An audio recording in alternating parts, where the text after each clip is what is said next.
Hey everyone, this is Aditya and आज के इस वीडियो में हम लोग रिकर्सन को देखने वाले हैं। हम लोग nth term of Fibonacci series क्या होता है इसको हम लोग निकालने वाले हैं अपने कोड में। पहले तो हम लोग इसको आइटरेटिव अप्रोच से करेंगे एंड फिर इसको रिकर्सिव अप्रोच से करने वाले हैं। तो फिबोनाची सीरीज पे क्वेश्चन करने से पहले एंड इसका nth टर्म निकालने से पहले तो हमें ये पता होना चाहिए कि जो मेरा फिबोनाची सीरीज ये होता क्या है। तो फिबोनाची सीरीज एक सीक्वेंस होता है, ठीक है। एंड इसका जो फर्स्ट टर्म होता है वो होता है मेरा 0 एंड इसका जो सेकेंड टर्म होता है वो होता है 1 एंड इसका जो nth टर्म होता है, nth term which is the sum of n minus first term plus n minus second term, ठीक है। तो फिबोनाची सीरीज का डिफिनीशन क्या हुआ कि this is a sequence which starts with the 0 and 1 and it's nth term is the sum of previous two term, ठीक है। तो इसका जो प्रीवियस टू टर्म क्या होगा, अगर nth टर्म का है तो n minus 1 and n minus 2 term का जो सम होगा वो मेरा nth टर्म का सम होगा। तो इसको हम लोग कैसे लिख सकते हैं कि fn मतलब अगर मेरा Fibonacci number means nth Fibonacci number क्या होगा, that will be the sum of fn minus 1 plus n minus 2, ठीक है।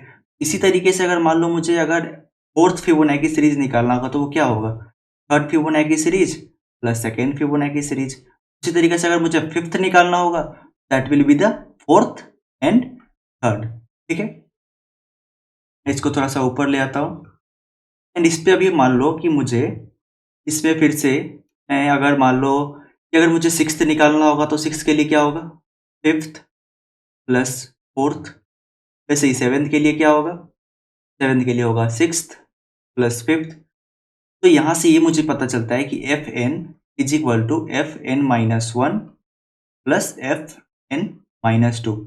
तो ये तो हुआ कि हाँ मेरा जो किस कंडीशन पे मेरा पूरा फिबोनाची सीरीज होगा। अगर ये कंडीशन फॉलो नहीं होगा तो फिबोनाची सीरीज ही नहीं होगा। एंड सबसे पहला एक तो ये हो गया कि मेरा कंडीशन क्या है, इसका बेस केस क्या होगा, मीन्स ये कब इस पे वो नहीं होगा। जैसे मान लो अगर मेरा फर्स्ट टर्म है, फर्स्ट टर्म क्या होना चाहिए हमेशा, इसका फर्स्ट टर्म हमेशा होगा 0 एंड सेकेंड टर्म क्या होगा 1, ठीक है। तो मैं इस पे अभी एक बार फिर से क्या करता हूँ, यहाँ पे आता हूँ एंड इसको थोड़ा सा मैं ऊपर कर देता हूँ। अब इसके बाद मान लो कि मुझे यहाँ पे अब जैसे हमें निकालना है कि मान लो 30th टर्म निकालना है फिबोनाची सीरीज का, that will be the 29th plus 28th term, ठीक है।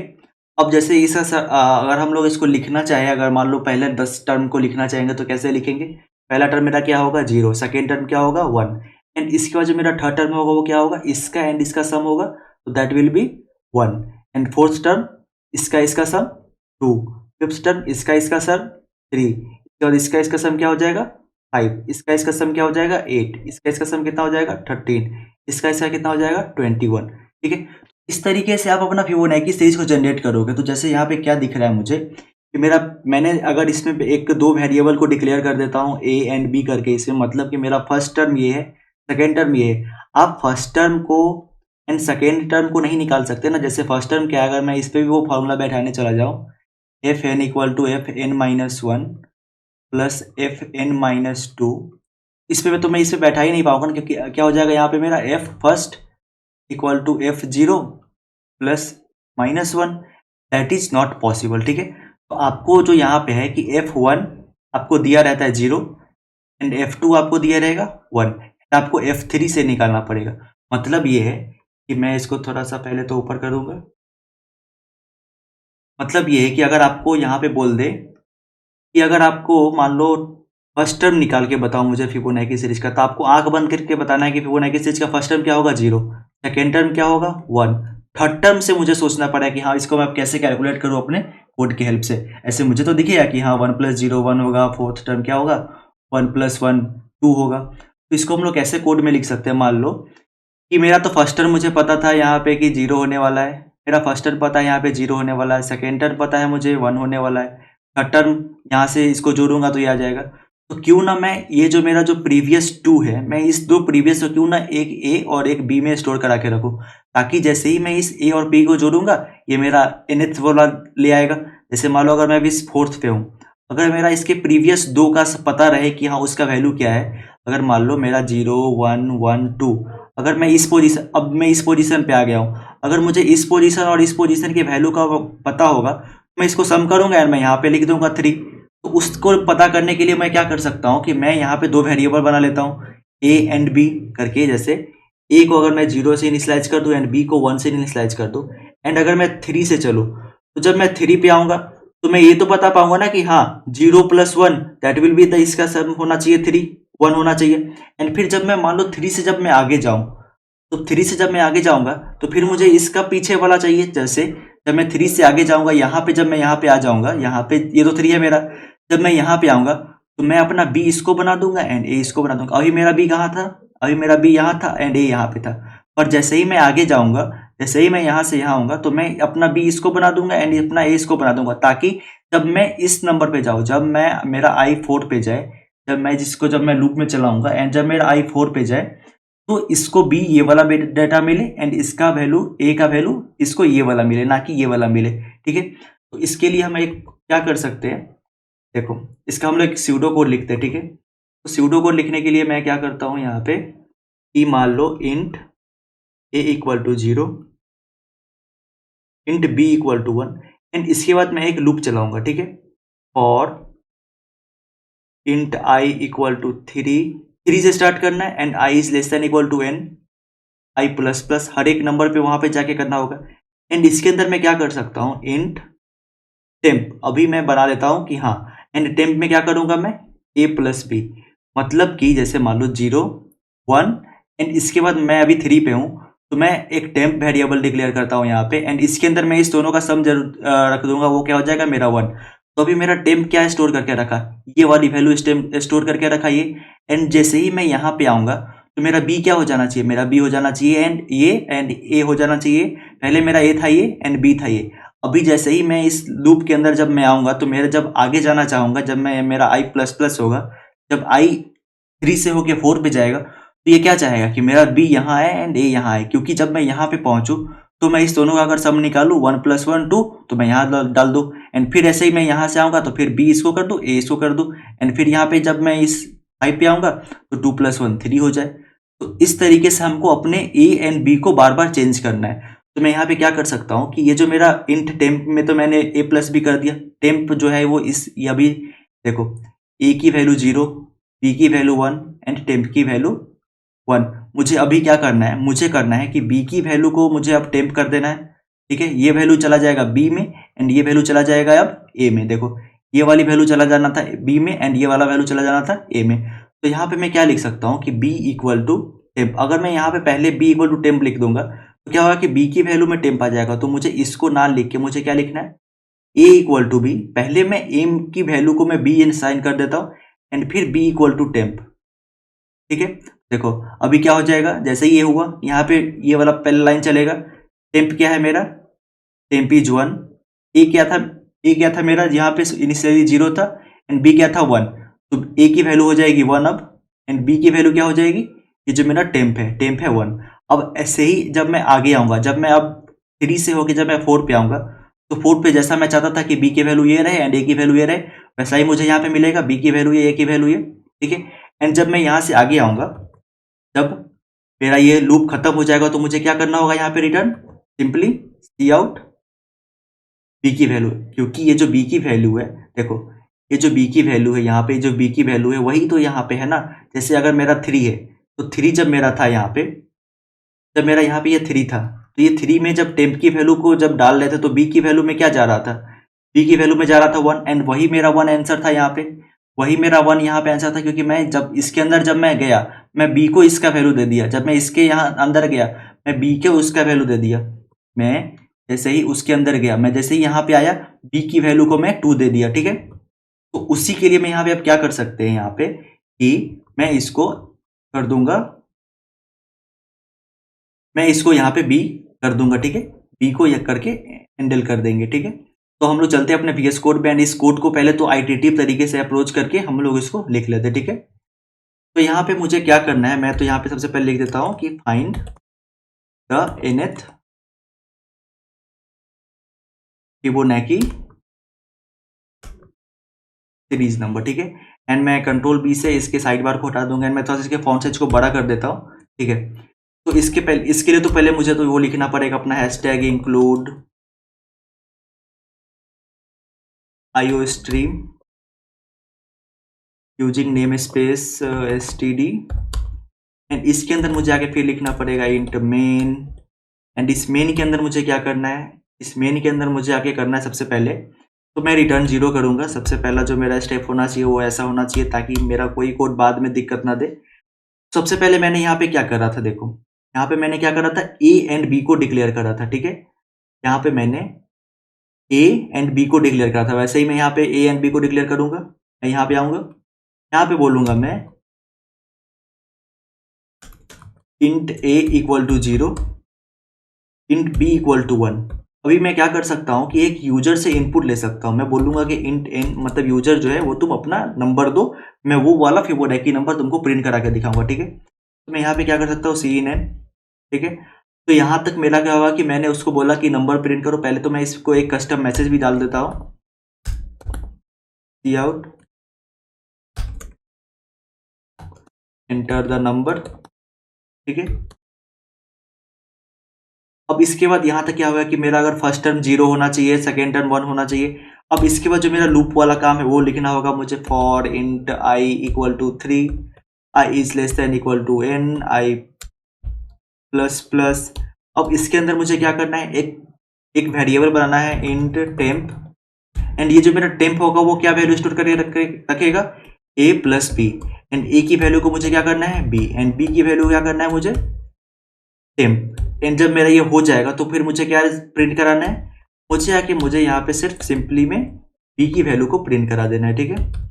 एंड जैसे ही मैं इसको रन कराऊंगा यहाँ से रन कोड, ये मुझसे बोलेगा कि एंटर द नंबर। अगर मैं यहाँ पे 5 प्रिंट करूँ, 5 डालूँ, प्रिंट नहीं, ये मुझे 3 देगा। एंड आप यहाँ पे आके चेक करो कि क्या मेरा 5 के लिए 3 था। देखो 0 1 1 2 3 4 5 के लिए 3 आना चाहिए था, जैसा आया वैसा है।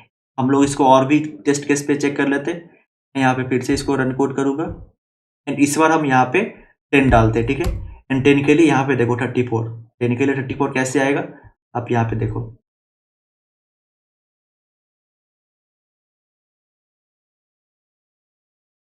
क्या होगा 10 के लिए। सबसे पहला क्या होगा, 0 1, फिर 1, फिर 1 1 क्या होगा, 2 2 1 3 3 2 5 5 3 8 8 5 13 13 8 21 21 एंड 13 34। तो देखो first second third fourth fifth 6 7 8 9 10, तो मेरा 10th वैल्यू क्या आना चाहिए था, 21। तो जैसा हम चाहते थे वैसा वहाँ पे मेरा वैल्यू आ चुका है, ठीक है। तो ये जो तरीका है ये तो मैंने क्या कर दिया यहाँ पे जो हमने किया ये मेरा क्या तरीका हुआ, कौन सा तरीका हुआ, आइटरेटिव अप्रोच, ठीक है।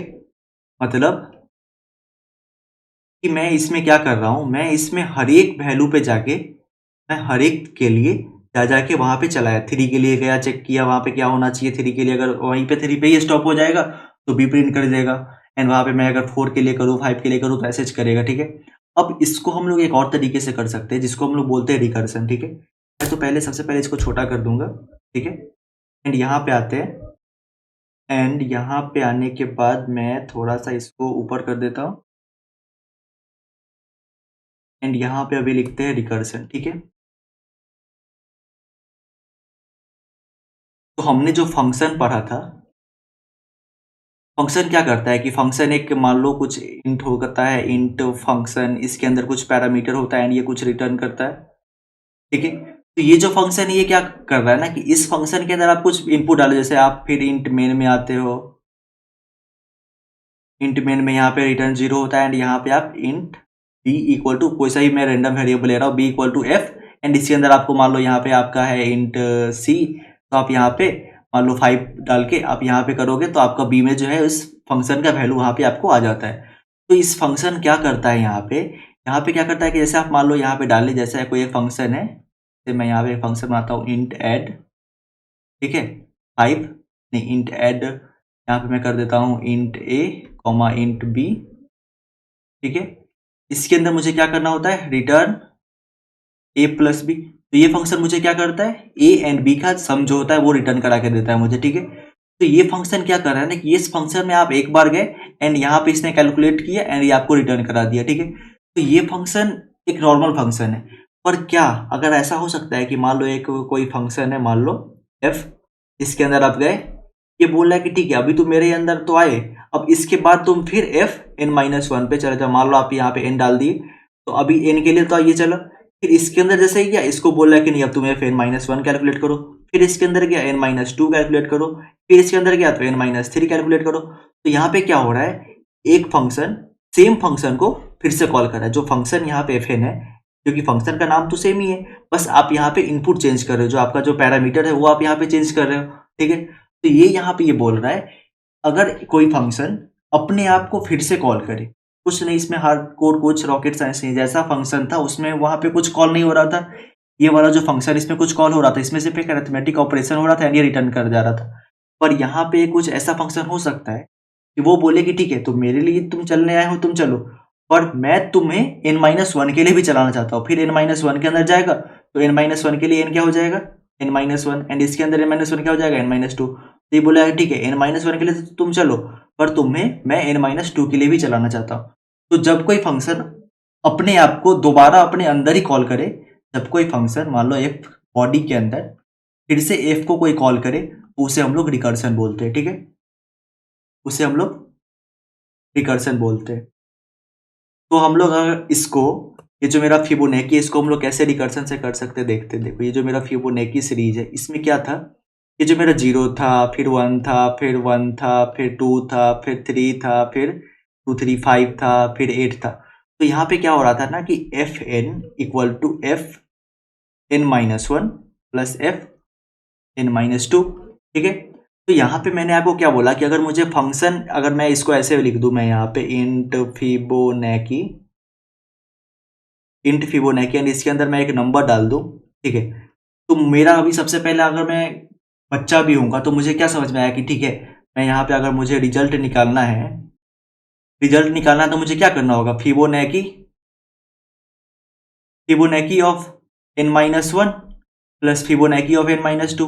अगर मैं ऐसे करूंगा तो मेरा रिजल्ट जो होगा वो मुझे रिजल्ट दे देगा, क्योंकि मैंने आपको क्या बताया कि फिबोनाची ऑफ n जो होता है वो क्या होता है fn-1 प्लस fn-2। तो अगर मैं उसी चीज को यहाँ पे अगर लिख दूं तो मेरा क्या गलती है, कुछ गलती नहीं है। तो यहाँ पे आप देखो कि सेम फंक्शन अपने ही फंक्शन को अपने अंदर कॉल कर रहा है, तो ये यहाँ पे रिकर्सिव हो गया यहाँ पे, ठीक है। तो मैं इसको थोड़ा सा और बड़ा करता हूँ, मैं थोड़ा सा ऊपर ले जाता हूँ,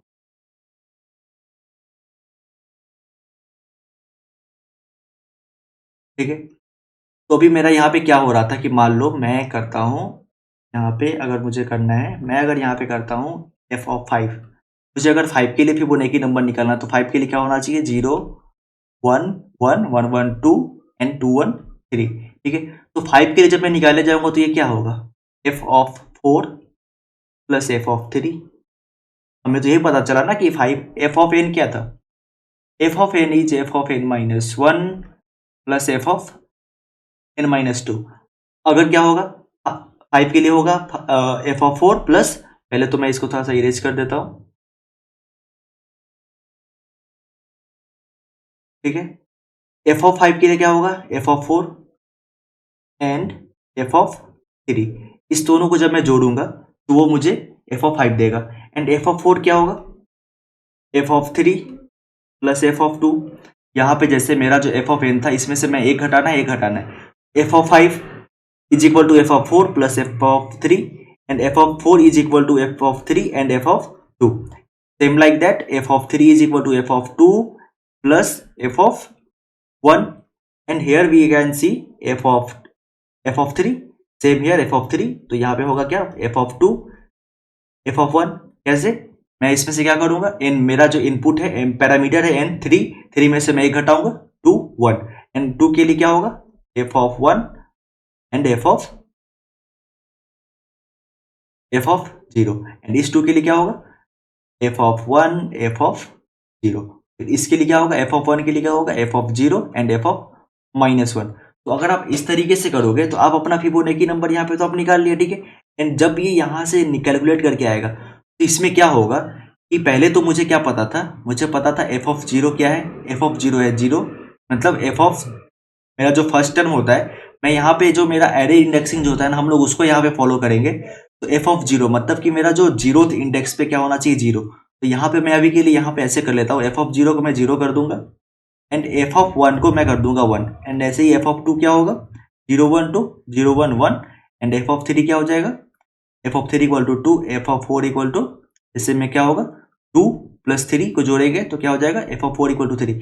ये तो मैंने अपने तरीके से कर दिया, पर ये वाला कैसे इसको आउटपुट देगा वो चेक करते हैं, ठीक है। देखो यहाँ पे क्या था मेरा यहाँ पे था,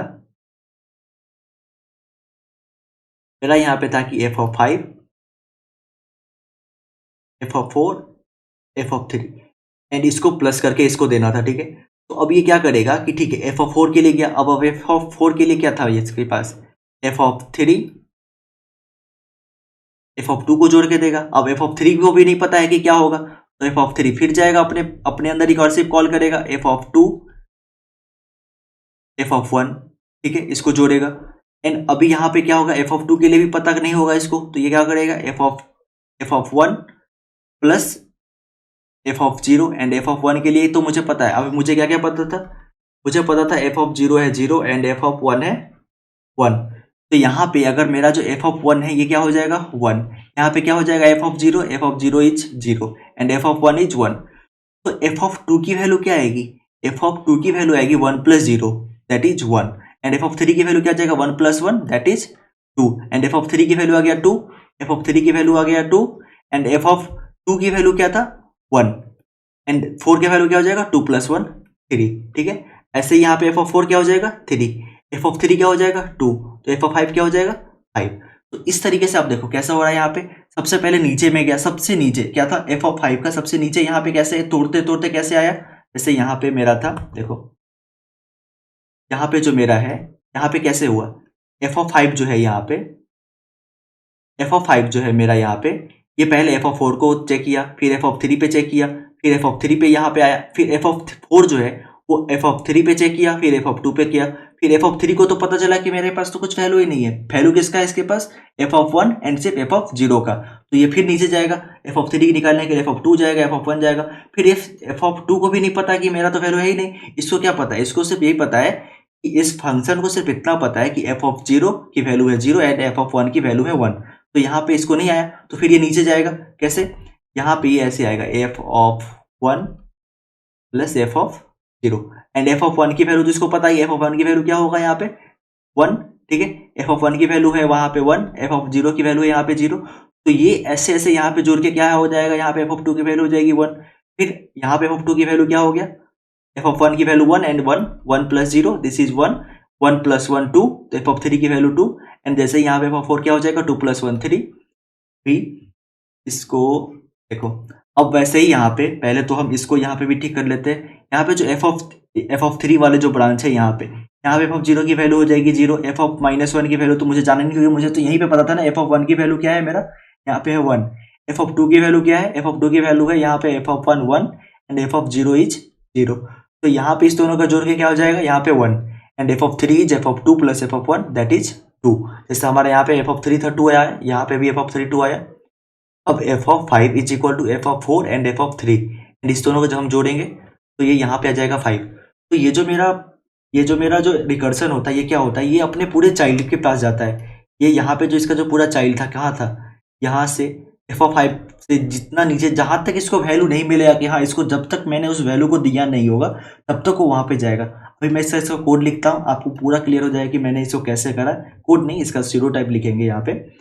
तो मैं यहाँ पे एक फंक्शन बनाता हूँ इंट फिबो, ठीक है।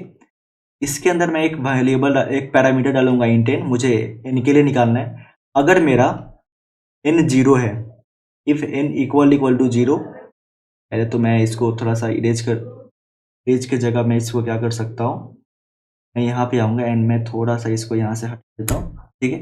मैं यहाँ पे क्या करूँगा, इफ n इक्वल टू 0 और n इक्वल टू 1, अगर मेरी वैल्यू अगर n की वैल्यू 0 और 1 के बराबर है तो मुझे क्या करना है, सीधे यहाँ से कर देना है रिटर्न n।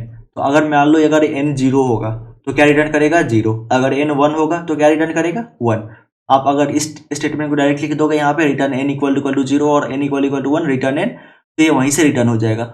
या आप ऐसे भी कर सकते हो, n equal to 0 then return 0 and n equal to 1 then return 1, ठीक है। पर मैं अभी इसको नहीं करूँगा, ये मेरा, क्योंकि मैं जब यहाँ पे सिंपल से कर पा रहा हूँ तो मुझे वो करने की क्या ज़रूरत, ठीक है। मैं इसको थोड़ा सा ऊपर करूँगा। अब मुझे यहाँ पे क्या करना था, मुझे यहाँ पे जो मेरा रिजल्ट है, यहाँ पे जो मेरा रिजल्ट है, मैं क्या करूँगा, इंट रिजल्ट। इंट रिजल्ट क्या होगा मेरा, फिबो ऑफ, क्या होगा, fibo of n-1 plus fibo of n-2, ठीक है। तो ये यहाँ से जाके वहाँ पे वो निकाल लेगा एंड मुझे यहाँ से सिर्फ रिटर्न क्या कर देना है, रिटर्न रिजल्ट, ठीक है।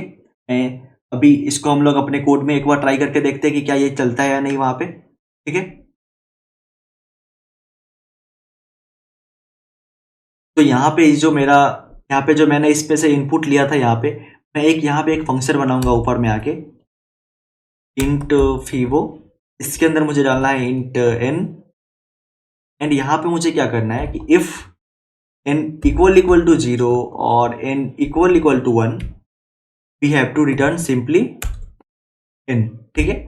अब मुझे इसके अंदर एक और चीज क्या करना है कि इफ इंट, पहले तो मुझे रिजल्ट निकालना है, int result equal to fibo of n-1 plus fibo of n-2, ठीक है। एंड यहाँ पे जो ये और है, यहाँ पे और ऐसे नहीं आएगा, ये यहाँ पे ऐसे ऐसे आएगा, थोड़ी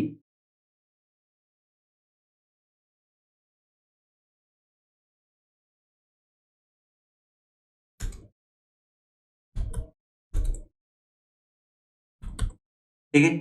अभी मैं क्या करूँगा, इसको कंट्रोलर से सेव करूँगा। अभी के लिए तो कंट्रोलर से सेव नहीं करेंगे एंड इसको यहाँ पे आने के बाद मैं इसको कर दूंगा रिटर्न रिजल्ट, ठीक है। इसको ही मैं कंट्रोलर से करूँगा सेव एंड यहाँ पे आपको मैं अभी तो पहले इसको तो मैंने अभी चलाया नहीं यहाँ पे, तो मैं क्या करता हूँ अभी के लिए, इसको मैं यहाँ से लेके यहाँ तक इसको कमेंट डाउन कर दूंगा, ठीक है। एंड मैं फिर सी आउट कीबो ऑफ एन कर दूंगा, ठीक है। अभी हम लोग इसको रन कोड करके देखते हैं क्या होता है इसका आंसर। यहाँ पे मुझे नंबर डालने को बोल रहा है, मैं यहाँ पे 5 डालूंगा, देखो 5 डाला मैंने, 5 आया। मैं फिर से इसको रन कोड कराता हूँ, मैं यहाँ पर अब की बार 10 डालूंगा, अब देखो 55 आ गया यहाँ पे। अब मैं इसको फिर से यहाँ पे जाके 9 डालूंगा, 34 आ जाएगा यहाँ पे, ठीक है। तो इस तरीके से आप देखो कि आपने जब रिकर्सन कॉल भी कर दिया एंड आपने पहले यहाँ पे क्या करा था, थोड़ा सा जूम करता हूँ, यहाँ पे पहले मैंने इसको आइटरेटिव तरीके से करा था। इस ये जो मेरा यहाँ तक था, यहाँ तक मेरा कौन सा अप्रोच था, ये अप्रोच था मेरा आइटरेटिव अप्रोच, ठीक है। एंड ये जो मेरा है, ये मेरा क्या है, ये मेरा है रिकर्सिव अप्रोच। रिकर्सिव अप्रोच में क्या होगा, ये जो फंक्शन है ये खुद को, ये फंक्शन फिबो खुद को कॉल करेगा फंक्शन के अंदर, ठीक है। जैसा जहां पे भी आपको ये चीज रिपीट होते हुए दिखे कि कोई एक फंक्शन अपने ही आपको फिर से कॉल कर रहा है, फिर से कॉल कर रहा है, तो आपको समझ जाना है कि वो एक रिकर्सन फंक्शन है, ठीक है। तो आज के इस वीडियो के लिए इतना ही। I will see you in the next one.